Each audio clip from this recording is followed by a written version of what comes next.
Hello, hello, hello. Happy Friday. Wow, look at that. Right on the dot. I timed that pretty well, huh? Tim was like, hey, how many more minutes before? I was like, oh, crap, we got to go. Click. We were all bantering in the green room, and I literally just shut everybody up and hit go. So, hey, welcome. Happy Friday. November 3rd already. Oh, my goodness. Where the heck did the year go?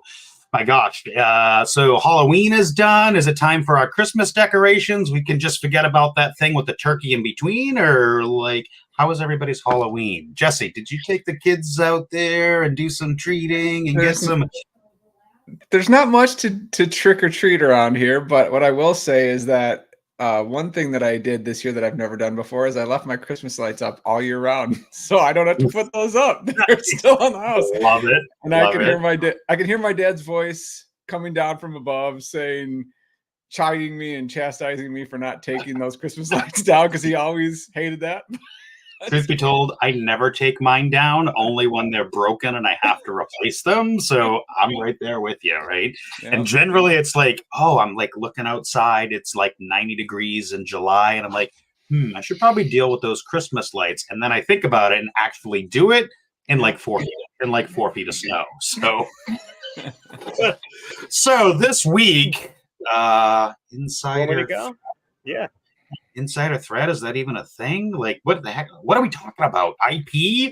Like intellectual property? Like, hey, we got some really special guests.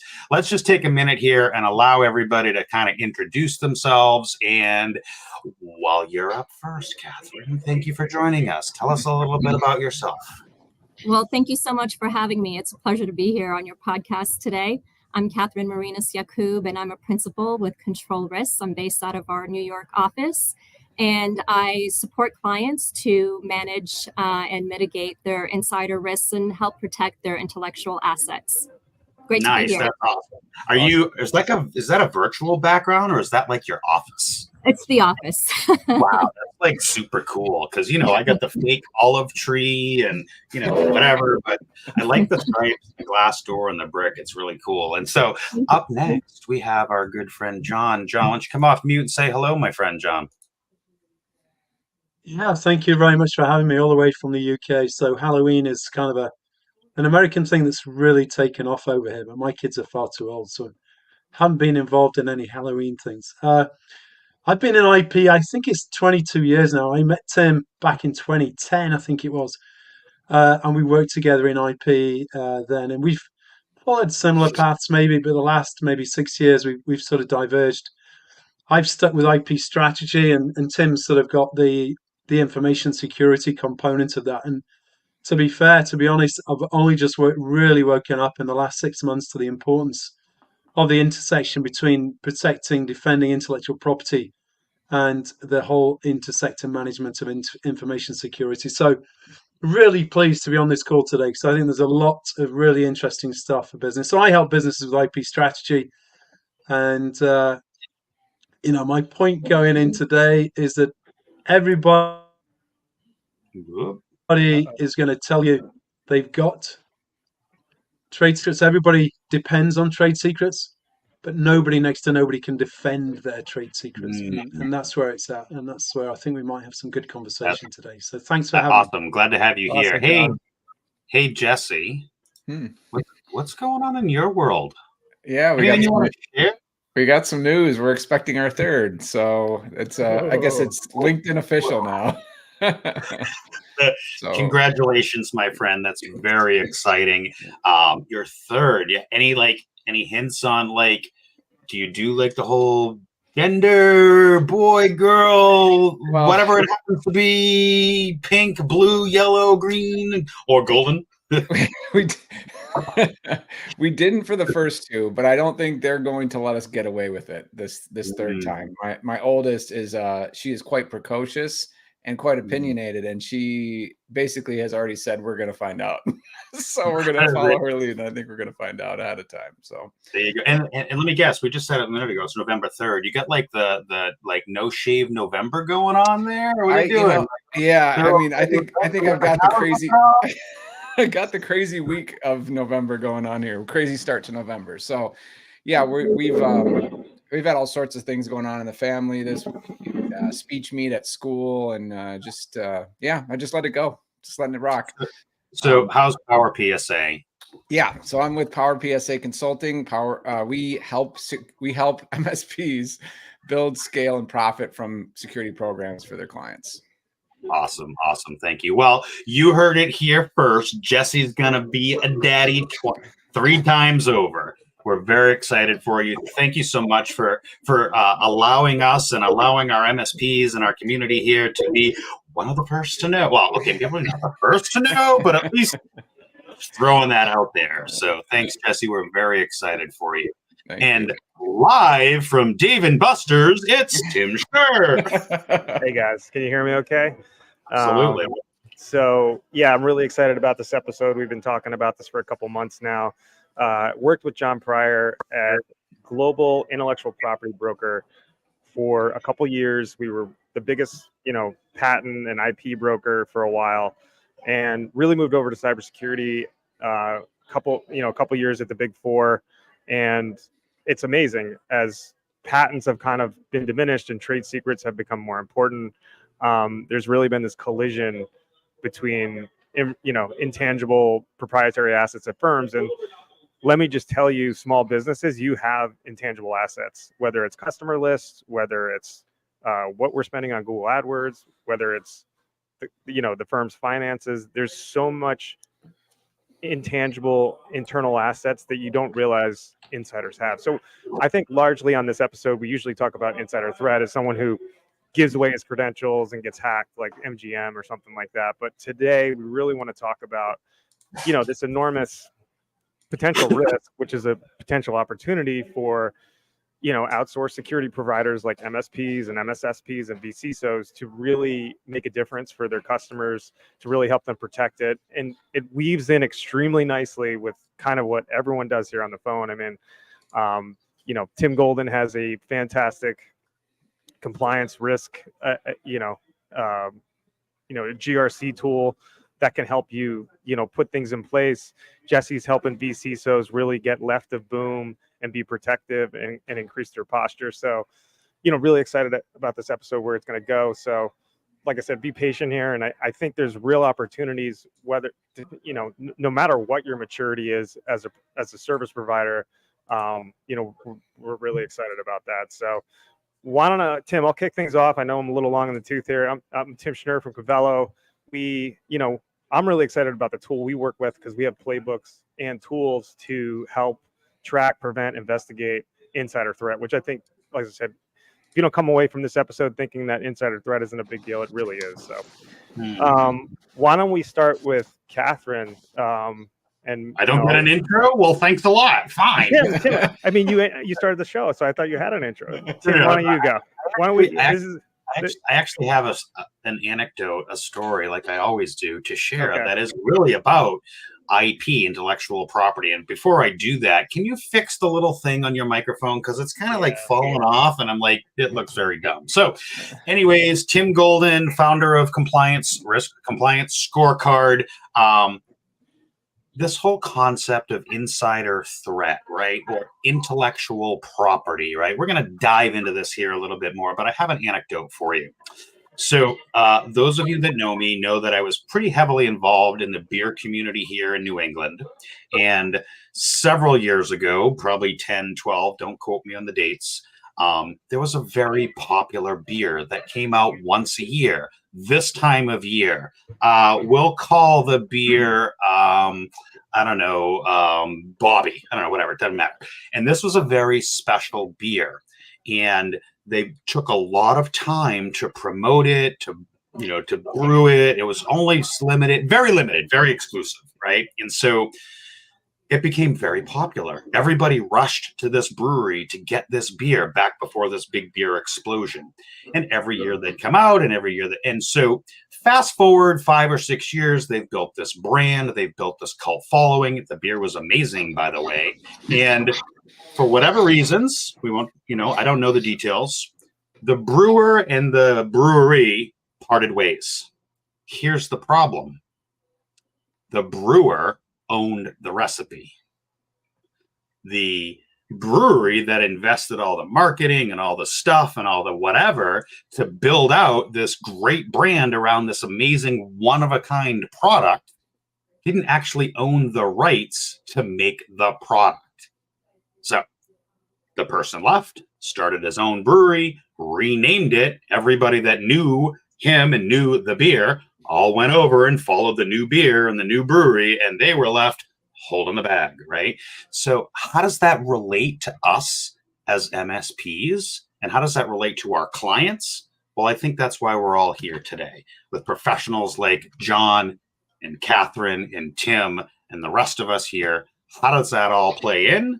I think that today is a great topic to learn. Hey, your brewery went out of business because you didn't own the rights to the actual recipe. Mm-hmm. All right. I can leave with an anecdote and everybody goes silent. Yeah, I think Tim was muted there. I'm mute. I apologize. And I'd love to kind of just kick this off. And Catherine, Catherine will go first, and John, really about, talk about some of the engagements that you work in. I know you can't get too specific, and this is a very kind of sensitive subject, obviously. So we won't talk about countries or anything like that, but really talk about some of the strategies that you're using at a high level to protect mostly large organizations. I'm guessing some medium-sized organizations, but what are some of the big misconceptions, and what are you doing to help these companies navigate? There you go. Thanks, Tim. Yeah. Yeah. So, as far as misconceptions, I think a lot of companies just think about, all right, we'll do training to talk about data protection, protecting our critical assets. That's usually done when employees are onboarding into the organization, and then not too much else is really done about that. And employees generally don't really understand the types of data that they're handling and the impact that it can have if it's disclosed or compromised. And so what companies really need to do, getting to your second question there, Tim, as far as measures that companies can take, I would say first and foremost is companies need to identify what all their critical assets are. So not just their IP, not just their intellectual assets, but everything else, as you mentioned, right? It could be, marketing strategies or pricing or customer lists, or it could be their, yearly strategies. And so trying to identify what all those critical assets are across the organization, and then where they're located and who has access to them and who the owners are. And it's a painstaking process. It really is the first time that you do it. Mm-hmm. However, after you do it the first time, it's really easy to tweak. It should be done very frequently and routinely, at least on an annual basis.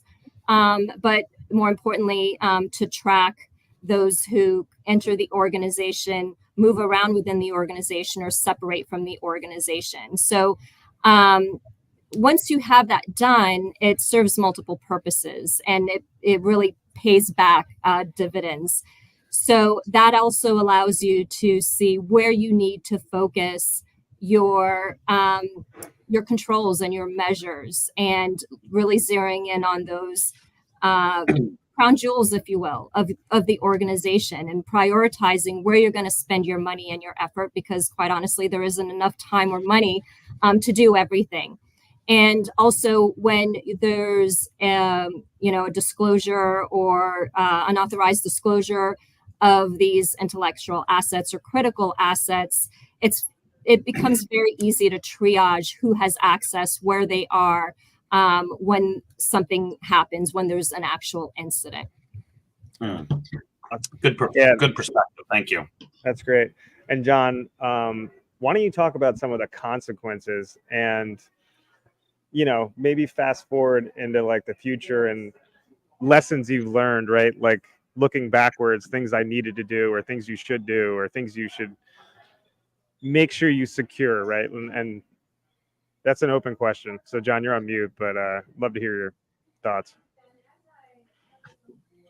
Very broad question, and I completely concur with what Catherine's just said. But vis-a-vis what I do, I think Catherine is far more large companies. I'm generally SMB. I would say up to about 500 people organizations. Usually, some a little bit bigger. But the issue I have really, Tim, is people come to me when it's too late. They come to me when there's an issue, and the whole purpose, the whole mission for me is to try and get people to be proactive. Because ultimately, what you've got is, as I said at the upset, at the beginning there, it was like everybody's got trade secrets, right? But nobody can defend them. Nobody can defend them because, as you said, in that scenario where somebody walks out with a customer list, we got a case. They walked out with a customer list, and as I think I heard you say, but there's case law around this. Okay, so we go to court. The judge says you need to show me that he knew this was the customer list was a trade secret. You need to show me that it was managed as a trade secret. You need to show me that he had, or she had, a contract that required him to defend trade secrets. Because if none of those are fulfilled, then there's no case to answer. Right. And that's what you find in most cases. You don't actually have people think they've got trade secrets, but people don't actually put the structure around them to enact a trade secret program. And the issue we've got here, Tim Schnur, at the head of the program, 12 years ago, 10 years ago, when we were working on this in a big way, the world was around patents. And I think, as you've alluded to, patents are no longer what they used to be. In your courts in the States, when we go to the courts over that patent, 75% of the time, the claims in those patents are found to be invalid. So everybody is now saying, IBM are now saying, you can't rely on patents. You need patents, but you need trade secrets. Now, when people say IP, they think patent and trademark. As you said, they don't think know-how, expertise, confidential information, and they may think trade secrets, but they're unregistered rights. So there's no governmental-driven program for you to put in place to capture that. And as Catherine's just outlined, there are steps you need to take. But in my experience, most organizations are not taking those steps, and that means they're going to fall over. Yeah. They may think they have trade secrets.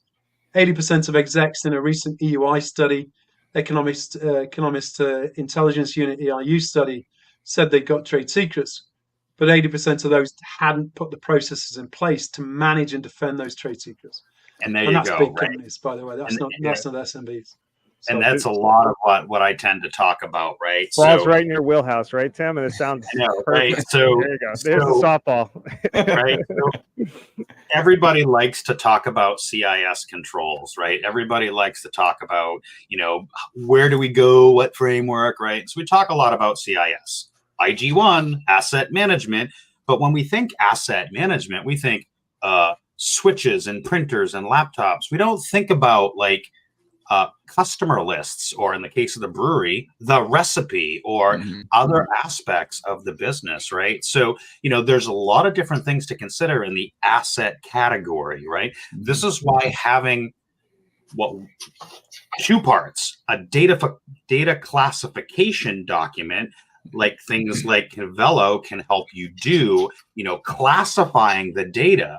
But even before that, having an information classification policy, talking about information that's within the business, right? We do hear a lot about PII or social security numbers or CUI. We hear about those things, but don't ever really talk as an MSP to our customers about customer lists, patents. Yeah, we mentioned that a few minutes ago, but like their secret sauce on how they're doing their business, where their data, all those other parts of the business that we just tend to like ignore or forget or not even think about.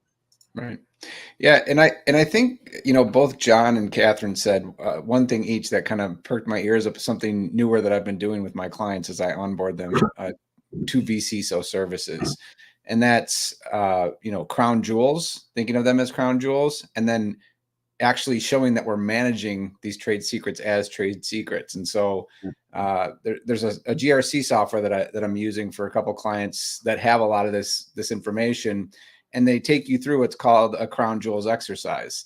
And so you get all the executives in a room and you do these workshops to say, hey, what are our trade secrets? What are our M&A? What is our roadmap, formulas, all these different pieces of data. And I was like, well, yeah, like what about this server? It's on that server. And it's like, no, we have to think more about the data. Let's talk about the data, and then we can map that through to our assets, right? Let's identify what the trade secrets are, what are our most critical crown jewels, and what constitute an existential event, right? Because trade secrets walking out the door, it's not like a ransomware, you're immediately down in the water, but that could have been an existential event 1 year from now when your competition and your competitive edge is completely eroded because of it. So I think it's really important that you start identifying those, especially at an executive level, and get buy-in on the program that we're going to start managing these as trade secrets and protecting them as such. And so I really appreciate both of the perspectives that John and Catherine brought to that. Yeah. So Catherine, I was going to talk a little bit about like when an employee joins a firm, what are some of the things that lock in those trade secrets or intangible assets? You want to talk a little bit about, contracts and things like that? Yeah, sure. I would even back up a little bit before the employee is onboarded, and want to emphasize the importance of screening employees, particularly those that are going to be filling high consequence positions. You want to try to eliminate bad actors from coming into the organization as much as possible, because once they're in, then you're dealing with a lot of issues, right? But screening is so important, and many organizations do background checks. Many of them don't. And when they do background checks, they're pretty minimal.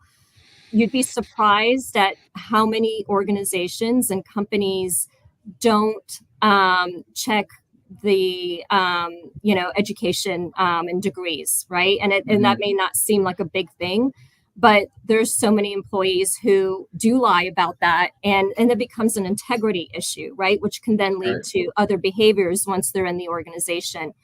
Right. But verifying their past employment and what they did, and speaking to references and past supervisors to determine if there were any issues is so critically important. So very important to really start at the very, very beginning. And then, of course, once they come on board, to get that training about how to handle those intellectual and critical assets in the organization. And that shouldn't just be done, it's not one and done. That should be done at least on an annual basis. Yeah. And then have continuous awareness throughout the year across the workforce. But yes, absolutely, Tim, having those agreements in place in the employee contract, as far as, how they're going to protect company information, confidentiality agreements, right? NDAs, non-competes. Now they're looking at doing away with non-compete agreements in some sectors. So that's even more of a reason for companies to put in those extra measures in place. Good points. Really good points. Yeah, go ahead. I was just going to say, go ahead. We'll get to Shane's in a minute. I was just going to add a quick rider onto that, is that, especially with the non-competes and those being irrelevant basically now, it's like, how do you control residuals at all? It's almost meaningless, right? So, yeah, anyways. Yeah. So let me pull up Shane's comment. Catherine's. Yeah, go ahead, John. Go ahead. So Catherine's point, that just underlines and re-emphasizes the importance of trade secrets, that non-competes are eroding. If you've got a trade secrets program in place, that's how you defend your confidential information and know-how these days, because non-competes are not sufficient. I just wanted to pick up on NDA, because I think they are absolutely essential, but I think they are utilized in a very loose and fast way. I keep saying to my clients, okay, so you got an NDA, so you're good, right? Well, yeah, we're good. Okay, so how do you detect if somebody's taken your confidential information? How can you detect it? Right. How do you know they've done you it? have Cavello, right, Tim? How do you detect it? Well, you label it appropriately. You have a policy, you have a procedure, you have enforcement stuff in those policies and procedures that employees have been trained on through handbooks and other stuff. Then you use Cavello to actually. I'm sorry, I digress. No, I mean, so John, Tim's jumping right ahead to the court case, John. Right, in 3 years from now, it's like I kind of asked you before. I'm like, if you could do it all again, right? You'd have great contracts. You'd have an NDA. You'd have trade secret catalog. Then you'd have the actual cybersecurity tools enforcing those. New term. Trade secret catalog. Yeah. How many people have actually talked about trade secret catalogs? I'll let John do that one. But you know, the digital paper trail is possible now, where you can catch these people red-handed. And I don't know what movie it is. We're like, don't get caught, right? Like, well, now guess what? You will get caught, and as soon as more people are caught, we can build. You know, people will understand that like they get in trouble. Anyone has a friend or people they know in finance, like people get caught for this all the time, like taking a deck out of a bank or something, or people actually do get caught, and there are serious consequences. So it's less common in the SMB world. It will become more common, right? Like John said, like non-competes aren't existent, but like there are ways to go about it here. Where, by the way, when you work somewhere, just because you made that deck, it's not yours. I'm sorry. Like you don't get to walk out the door with it. The customer list. Yeah, that's right. So, I'm literally going through an employee contract today, and there's a big paragraph from our legal team about work product, and I was like, oh, that's a good idea. Thank goodness I have lawyers that know that stuff better than I do, because I'm like, oh yeah, like I don't want them stealing my decks, or whatever. But yeah, interesting thoughts. John, why don't you define trade secret catalog and why it's important and what it does for you, what kind of leverage it gives you? Yeah, perfect. And it carries on from, I think Catherine mentioned, having a list, just identifying what it is you've got. I think the first thing I say to clients is prioritize what information would you least like your competitors to get their hands on. If you left your business tomorrow to set up in competition, what would you really like to take with you? And that starts to help people to prioritize, as you said, what's existential, what's going to damage the sort of the bottom line, and so on and so forth. You put in that kind of priority, you start to get the list. You then need to capture the trade secrets, and this is the catalog. So you need a cataloging system to manage them, and you're not actually capturing the actual trade secret here. You're using metadata to describe it. So the description, brief summary of what it does without revealing the secret source, and then who's responsible for it, who came up with it, who created it, what dates, the date of origination, really important. Who it's been socialized with, under what contracts, when those contracts, etc., etc. And you do it once, but you have to keep on top of it. So there's a 3, 6 month, 12-month review cycle on that. So there's two separate things. I guess there's maybe three, a rough list and then a catalog on a system. But then you also need to document the trade secrets. You need to actually document those separately, because you need to be able to point back to 5th of December 2017 when you actually came up with that customer list or that know-how. You need to be able to prove that you had it at that point in time. So again, really interested to hear what you guys have got to say about date stamping. What technology would you use for digital rights management to show that you had that document, as of 5th of December 2017? Really important, of course, as well. Yeah, absolutely. Yeah, Catherine, do you have anything you want to add to that? Sorry about that. No. Yeah, I totally agree with everything that John has said. And I know Tim mentioned it a little bit at the beginning, the importance of having a data classification program within the organization for a couple reasons, right? First is when you label documents as, business confidential or sensitive or public, there's no excuse if employees really mishandle it that they didn't know, because it's, there's a big label right there staring at them in the face. But with that, you need the training, and again, repetitive training of how to handle these different levels and classifications of information, how to store them, how to travel, or when they're in transit, how to dispose of them, and that has to be constantly reiterated so people don't forget.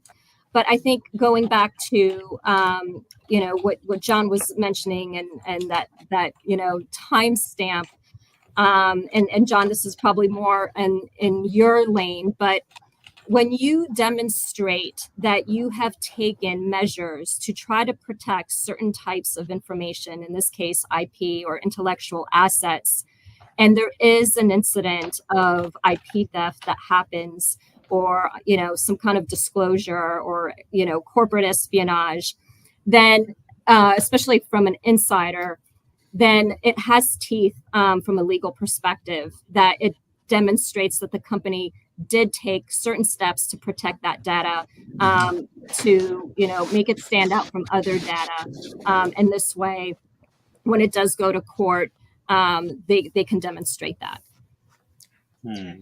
Awesome. Yeah. So it was kind of funny because we do our documentation reviews frequently throughout the course of the year, month after month after month, and I was looking at the information classification policy that was written in 2006, and it literally talks about business, identifying stuff within the business and labeling it BII, right, instead of PII. It's business information, right, instead of personal information, right? And John, I think you brought it up about metadata, right, and date time stamping of stuff.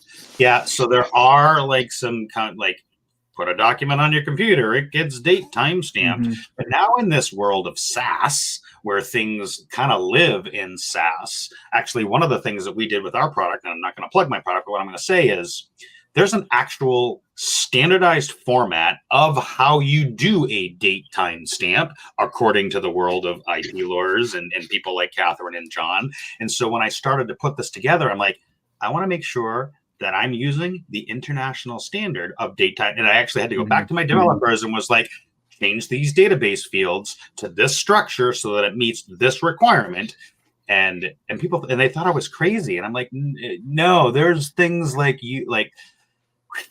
lots of stuff to think about. So even just all the way down to the date timestamp and how that is formatted and measured and retained along the way. Yeah. So, and Tim, on top of that, like I said, the cybersecurity tools are, they're not built for this, but they're doing a great job enforcing it. As the actions or the activity, the data access history. What did an employee do the last 2 weeks before they left? What did they access? Who did they send files to?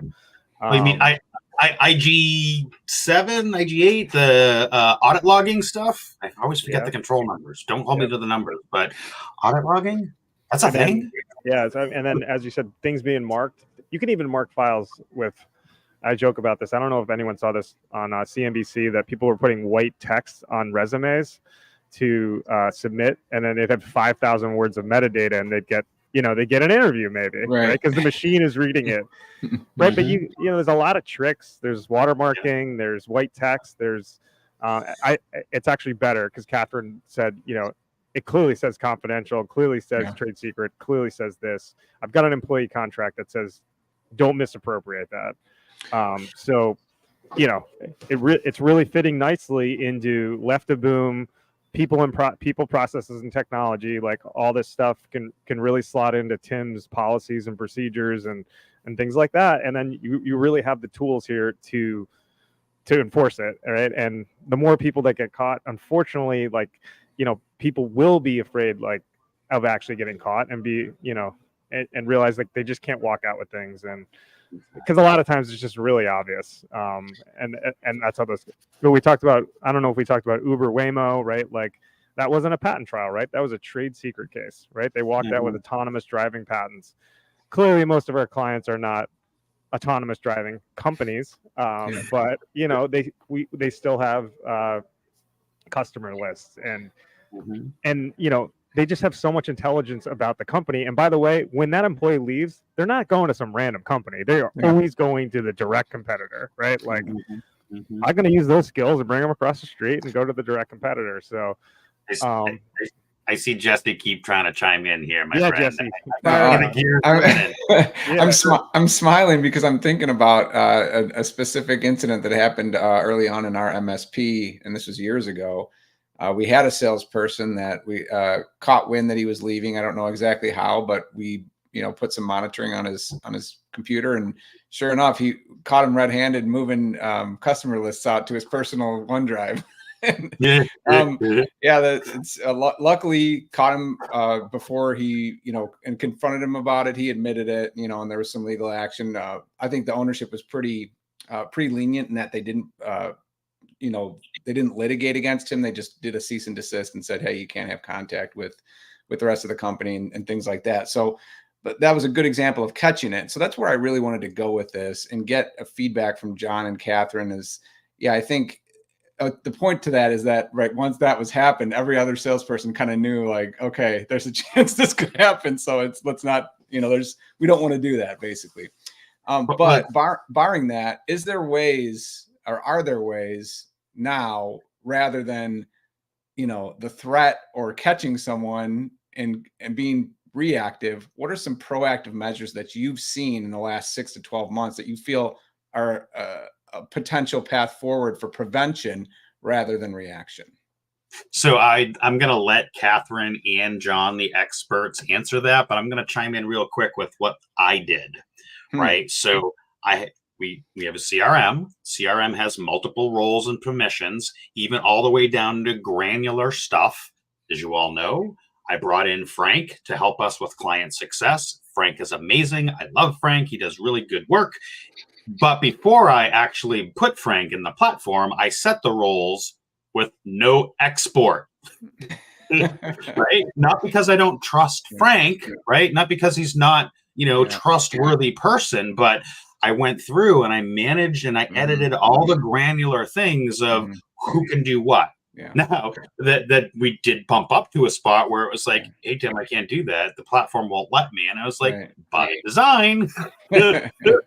So, I mean, it's not because I don't trust Frank. I do trust Frank, right? He's my employee. Like, he works for us. Right. I want to be able to protect that customer list that I work so hard. Right now, it's just us. So me, yes, I work so hard to put together. I don't know to take them and go on and do, like, no. So I, you know, trying to put some, you know, some guidelines, just like compliance, put some guardrails in place, right? So, John, to answer Tim's question, Jesse's questions, what are some of the things that can be done? Well, listen, I'm going to disappoint you because there's no magic formula or potion here or secret sauce. It's the people.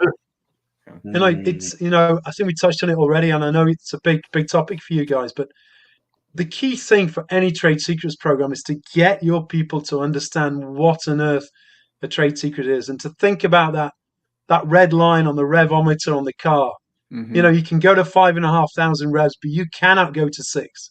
You cannot go to 7, because if you reveal anything above that red line, you are revealing our trade secrets. And here, by the way, are our trade secrets. This is what's in the red line. It's really about, so twofold. I think we hinted at this earlier. It's a little bit like having that Doberman on your garden gate, and people going, I'm not going to burgle that house because the Doberman's going to bite me. So, you know, the more you talk to your people internally and you send the message externally that you're on top of this, the less likely there's going to be any form of theft. But really, it is the insider threat, and mainly it's inadvertent. It's not deliberate. People reveal these secrets because people are people. They want to impress. They overshare, and secret source gets leaked all the time because I'm out there and I'm trying to win that contract, and I want that guy to really give me the business. So I'm going to tell him more than I should about that secret stuff we've been working on. So he's impressed. So he wants to work with us long term. bum, bang, the trade secret's gone. So, no magic potion I'm giving you there at all, Tim. It is about the people, and it's about prevention is better than cure. And ultimately and I know you've talked about this previously, it's about how do you build that into a business? Because you can't impose it. You have to engender it and grow it from within. And, that's over to you. Thanks. Catherine, what about you? Yeah, well said, John. It really is. It does come down to the people. And I think this is where culture within an organization plays such a key role in security and getting the people on board and making them feel like they're part of the solution and having them understand why it's important, right? So that their company can continue to have that competitive advantage and get that revenue, which means that they have job security. So, going about it that way, I think really helps to get employees on board just from a cultural perspective. And again, the constant awareness of how to protect those critical assets. I think another thing that is useful for companies to do is to inform their employees of, what are the current trends that are out there and how bad actors may be trying to penetrate the organization and target, their employees, right? Them specifically, and what to look out for. MGM. There's so much on social media targeting, for example, right? And just it looks very innocent, and it's asking employees to do a white paper, right? And times have been difficult the last couple of years from a financial standpoint and the economic downturn, and so employees are looking to make an extra buck here and there. And so they kind of jump on that, not realizing that it could be a competitor that's on the other side of that.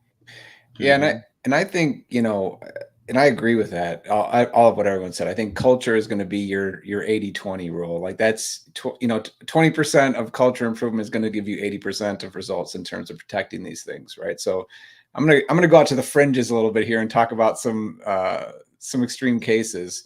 I've seen some things recently where hackers are using OSINT, people who have bad SecOps. They'll find out where their kids go to school, and they'll start texting them and saying, hey, let us detonate this malware on the network. Your kids live here. Do you want us to come by and shoot your kids' school up? And I was actually reading some things about hackers doing this, and I was like, wow, that is just insane, right? So what if you have somebody who falls for that? And so, technical controls, I've seen some things like using enterprise browser to put watermarks and stamps on pages. So even Tim, you mentioned not having export rules. So somebody could still take a picture with their phone, but if they take a picture with their phone, it timestamps their name and the picture in watermarks all over the page. So they're less likely to share that because they know they're going to be caught. And so I think there's some new controls coming out that can help with that. And then again, as everyone said, it's good fences make good neighbors type of thing. So I think that there are some new technologies that can be leveraged for those types of things. And so I really appreciate the feedback that everyone's given so far on that.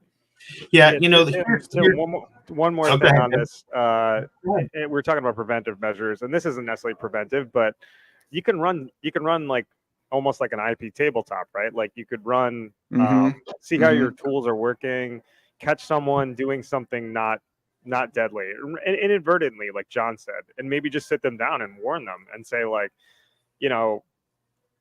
this isn't a major case, but like we need to be more careful. Like this is something. Things like this, are important to us. Like they have value in the firm, and any of those conversations you can have kind of early. Once again, setting expectations. It's worth its. Setting expectations is always important, and that might just reset expectations by saying, "Oh, the business owner didn't like the way we did that, or didn't write that white paper that Catherine was talking about, and kind of expose something." So, I think that's one thing that I don't know if that's left of boom or preventative, Jesse, but you simulations, tabletops happen, right? So they can be really helpful. Yeah, I agree. I think that's left of boom. Yeah, because you're doing the simulation to prepare. So let me just do a little rearranging here. Put you over there.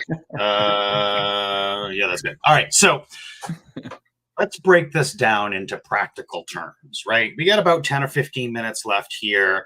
Like, I am an MSP.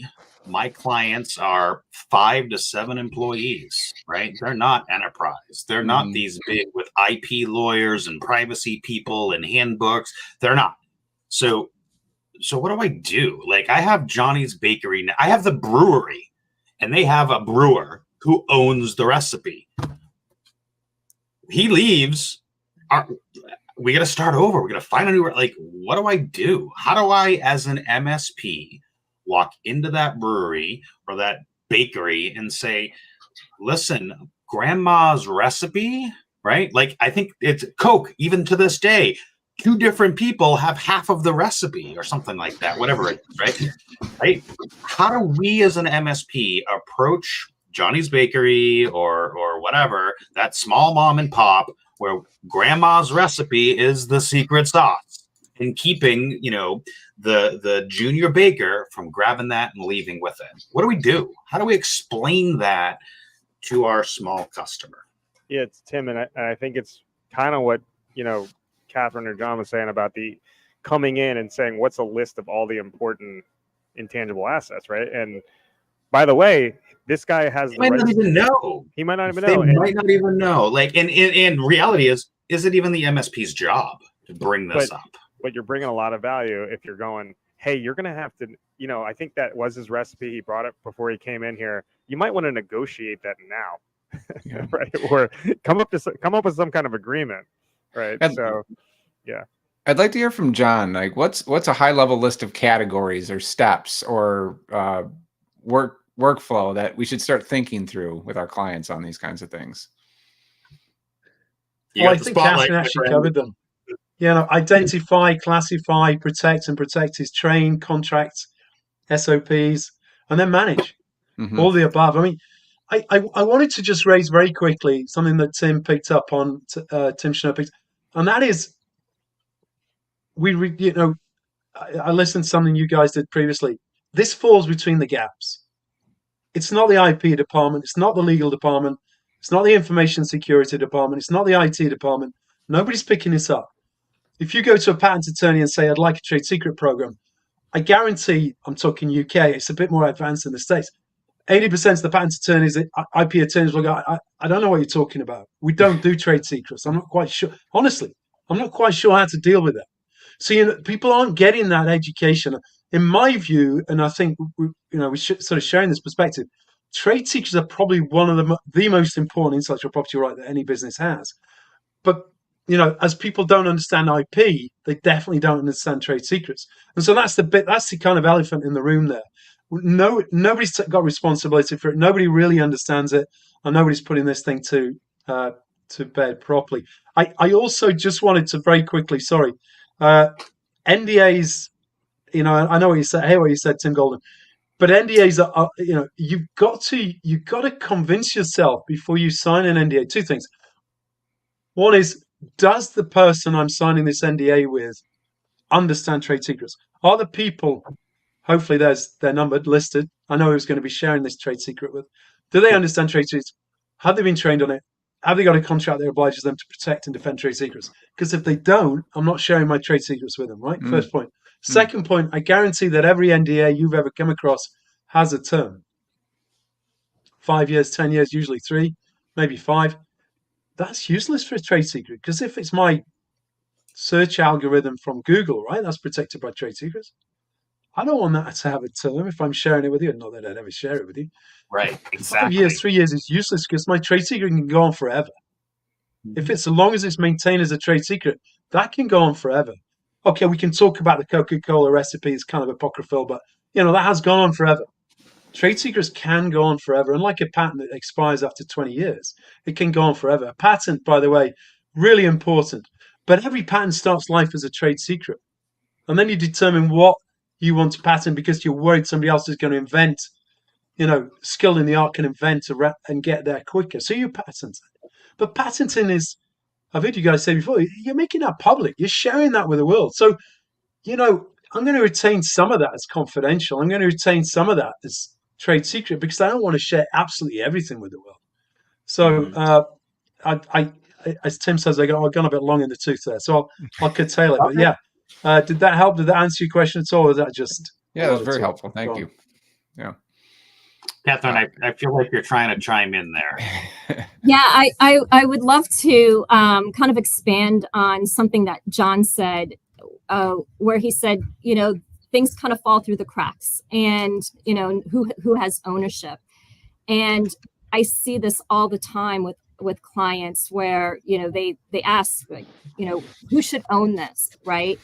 And I think it's so important to, yes, you have an owner, you select a business function, but it's absolutely critical that you have cross collaboration across the organization where you involve cyber and legal and HR and security, and you get them all together to put processes and policies in place from before an employee even comes into the organization all the way through to separation. And so that there's that communication and the connecting of dots. So when there is, and prior to that incident, is determining what is happening with an individual within the organization, right? HR has a certain perspective where maybe an employee was, didn't get a promotion and is disgruntled, and that same employee is trying to access files that they don't have authorized access to for their particular role. And then you look at security where they're coming in at odd hours, of the workday that doesn't align with their roles and responsibilities. Each of those things in themselves aren't a big deal, but when you kind of piece all of that together, then you connect the dots and think, well, there might be a bigger issue here. So you absolutely need that cross collaboration. Good stuff. Really good stuff. Yeah. So, Yep. we got about. One thing to add on that, and as you said, hold on. Let me wait for a second. There you go. Falling through the cracks, right? This still happens. Like, I would say 90% or more of Fortune 500 companies, there is no one in charge of trade secrets, which is crazy because, like, intangible assets or intangible, if you did an accounting exercise and you looked at most organizations, John knows this extremely well, I'm sure Catherine does as well, but most of the value of the company is not in like plant and people and assets that they own, right? It's an intangible asset. It's this extra either brand or know-how or trade secret sauce, right? So it is crazy that even very advanced organizations are just starting to pick up on this and just starting to protect it because there has been this shift away from patents. So like I said, small businesses, this is actually a fun conversation for an MSP to have or an MSSP to have between them and a small business, right? Like Tim, like what are, in the brewery, like that's a great example, right? Like let's talk about like what has value, right? Like when we get this on the store shelf, like why do people drink it and why do people buy it, right? So anyway. Exactly. So be thinking about what we tend to do is the one key takeaway. But before I do that, I want to kind of show a little thing bit over here, right? So let's see. Am I going to do this? All right. So it isn't okay. So yeah. All right. So before we kind of end the show with one key takeaway, I just want to talk a little bit about, hey, IT Nation next week. Thursday, Team Tim is coming to you live on stage, right? So Jesse, myself, Tim, Alex Farling will be joining us, all emceed by our good friend Kyle Christensen, Alex, Kyle, and Wes Spencer, all part of Empath, Tim Golden, Tim Schnurr, and Jesse over here at Team Tim. And yeah, we're going to be talking about some KPIs. We're going to be talking about the better dashboard. You'll be able to come and see us live on stage at IT Nation Thursday at 3:30. How's that for my radio voice? And so before we wrap up, I'm very excited. Everybody be thinking about your one key takeaway because we're going to jump right into that right now. And since we'll start with, I'll start with me because I, here talking, I can't shut up, right? So drag me over here and do this. So my one key takeaway for MSPs in starting to have the conversation with your client around trade secrets. I wouldn't even use the word trade secrets. When I'm doing that QBR, when I'm having that business conversation, ask them, if you were to quit today, what is one thing that you would take when you leave? Just ask them that one question, right? You as the business owner, if you were to quit today, what's one thing that you would take with you when you go? That'll start to strike that conversation, right? Jesse, what about you? What's your one key takeaway? I'm going to go with, I'm going to smash two into one here. So I think you have tools that can help. You need to start thinking about this, right? So this one more thing for us to think about, right? But it's something that's really important because it could be an existential event, maybe not today, but a year or 2 years from now. So your data management systems or your knowledge bases, those have automations now where you can create certain spaces and do automatic tagging. Like Confluence is one that I'm pretty familiar with, right? They have automations now. So if you have a space that's for trade secrets, the minute you create something in there, it populates the tag.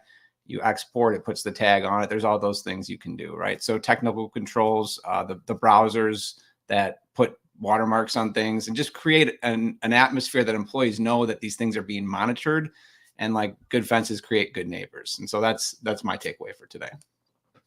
Awesome. And as you can all tell, I just lost my camera. It's doing all kinds of weird things. So Tim, you go next.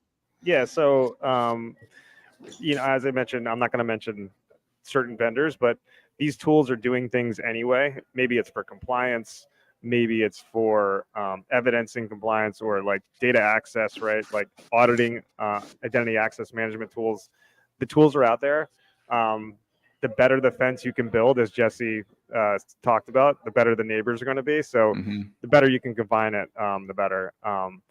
This same topic, I talked to Chris Johnson from MSP 1337. I just threw that link in there earlier in the week. So if you want to hear more on this, there's another 40 minutes for you. Yeah, good stuff. But, and John, what about your one key takeaway? And we're going to wrap up with Catherine right behind you. Yeah, I can do one. You can't narrow it down. You know what? I really appreciated what you said. I think the language is a really big issue. If trade secrets, people go espionage. James Bond. We don't do that, and it just puts people off straight away. So you're absolutely spot on to mention that. I'd say two things: the list, and then the people. As Catherine said, and I hope I'm stealing yours, Catherine, here, get the people engaged in the solution. That's the most important thing. And then last but not least, Catherine, do you have some takeaways for us? So my takeaway would be, when considering intellectual property, intellectual assets, critical assets, don't only look internally to your organization and your employees, compromising those assets, but you have to think about the third parties that have authorized access to them, because they can pose a huge vulnerability to your organization. And so that can be contractors, suppliers, vendors, even partners, JVs, and investors. So be aware of what you're sharing. Do they really need to have access to those critical assets? And try to lock that down and put measures in place. Awesome. And so with just 2 minutes left, I'm going to pop this one up here. Let's see. Clickety clack. So for those of you that joined part 1 of Getting a Seat at the Table, we'll be continuing on the conversation from IT Nation next week. On the following week, which is the 17th, Team Tim will not be live next week on LinkedIn. We will be live in person at IT Nation. Someone asked, will it be recorded? I don't know, but if it is, we'll see what we can do to try to get the recording or whatever. I don't think it is. It's only like 3 rooms for some reason. It's not one of ours. So All right. So, okay, it won't be recorded. At least not officially. There's always a way. Anyways, There is. we'll be following that up on the 17th with our good friends Wes, Kyle, and Alex over at Empath. If you haven't checked out Empath and you want to help educate and level up your MSP and your people within your MSP, go check them out. Good friends of ours. They're doing really great stuff over there. But we'll be back with part 2 of getting a seat at the table, where you can then start maybe even talking about trade secrets, intellectual property, all of that fun stuff that we've literally been talking about today. So yeah, join us next week. We're so glad to have you here. I wish my stupid camera wasn't doing what it is, but oh well, I'm literally sitting here holding it in place. I love it, but when it gets wonky, it gets wonky. And there we are, 3:00. Any last words before we exit? Thank you guys for coming on. This is Yeah, awesome. this is a great discussion. Catherine, Appreciate John, it. really appreciate it. Thank you so much. And let us end with Thank you guys. Yeah. Subscribe now.